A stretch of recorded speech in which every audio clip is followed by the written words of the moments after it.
अस्सलातु वस्सलामु अलैका या रसूल अल्लाह।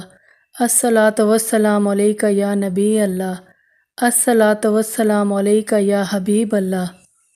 औज़ु बिल्लाहि मिनश शैतानिर रजीम। बिस्मिल्लाहिर रहमानिर रहीम। अस्सलामु अलैकुम। अल्हम्दुलिल्लाह एक और नई वीडियो के साथ हाज़िर हूँ। कैसे हैं आप सब?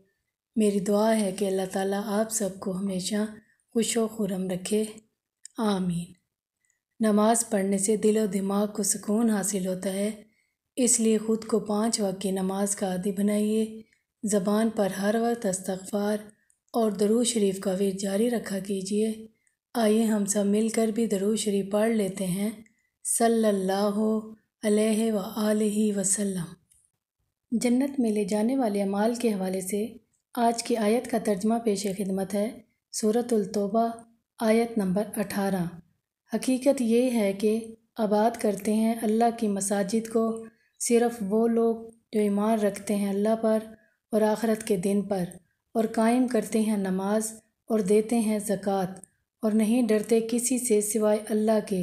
तवक्को है ऐसे लोगों के बारे में कि हो जाएं वो मंजिल पाने वालों में से। सुभान अल्लाह। आँख के फड़कने के हवाले से हमारे माशरे में बहुत सी तोहमात मौजूद हैं।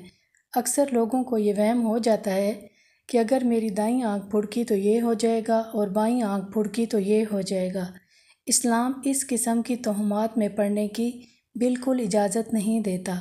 आँख किसी असाबी कमज़ोरी या मुख्तलिफ़ वजूहात की वजह से फड़कती है, इसलिए तोहमात से गुरेज़ करना चाहिए। आज की वीडियो में मैं आपको एक बहुत आसान सा अमल बताऊँगी।